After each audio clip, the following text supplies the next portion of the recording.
In a rapidly evolving geopolitical landscape marked by war, diplomacy, and shifting alliances, the United States under Donald Trump is at the center of multiple global crises, from the ongoing war in Ukraine to a volatile confrontation with Iran. Recent statements and diplomatic exchanges reveal a complex mix of military pressure, negotiation attempts, and growing divisions among Western allies. The Middle East remains the most immediate flashpoint. A U.S.-backed military campaign coordinated with Israel has escalated into a broader conflict with Iran, disrupting global energy markets and raising fears of a wider regional war.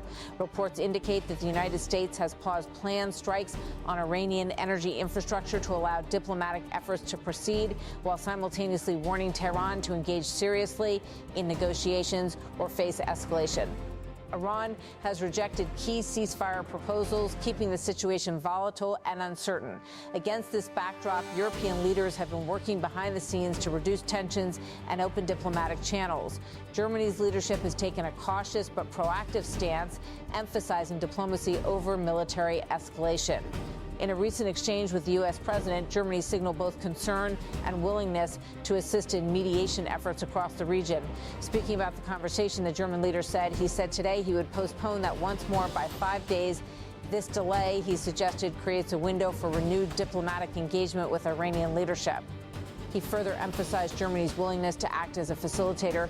We'd assist in every possible way. We have excellent contacts throughout the entire region. The focus, according to Berlin, is clear to escalation and ceasefire.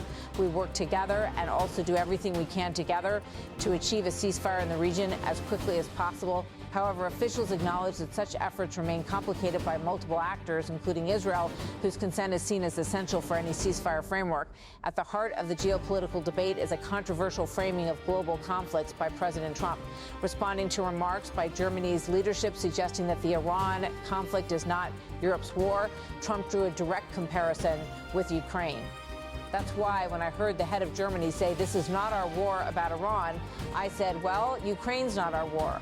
We helped, but Ukraine's not our war.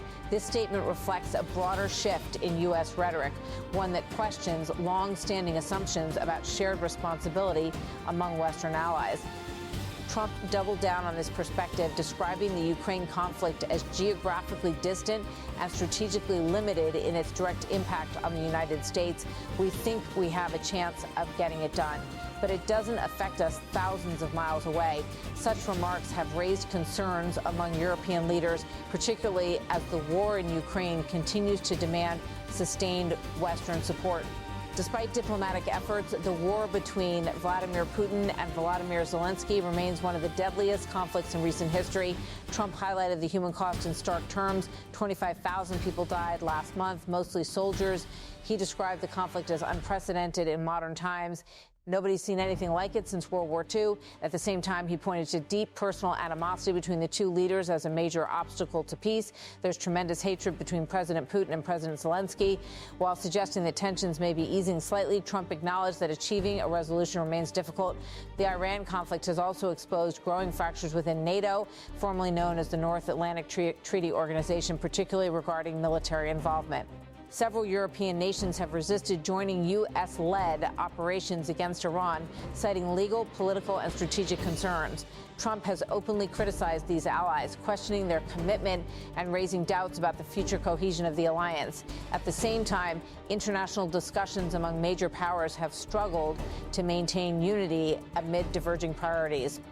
Global leaders have found it increasingly difficult to present a unified front on both Ukraine and Iran, reflecting a broader fragmentation in global decision-making.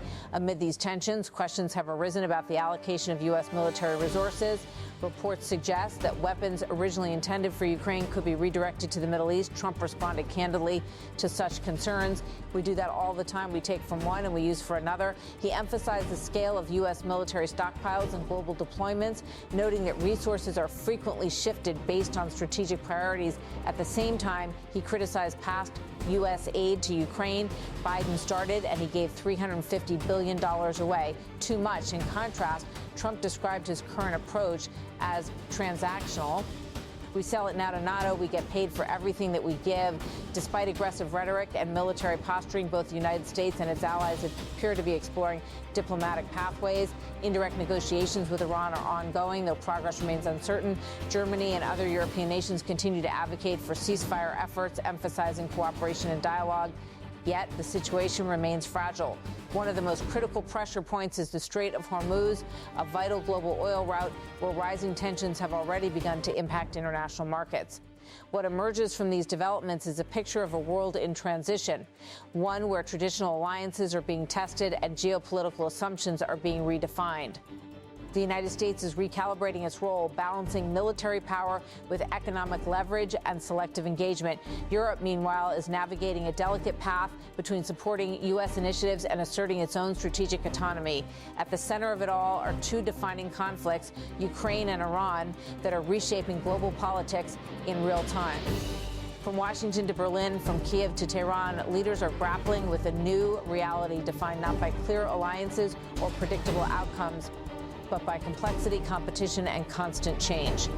As diplomatic efforts continue and military tensions persist, the outcome of these crises remains uncertain. What is clear, however, is that the global order is shifting rapidly and irreversibly, leaving the world to navigate an era where every decision carries global consequences and every pause in conflict offers only a narrow window for peace.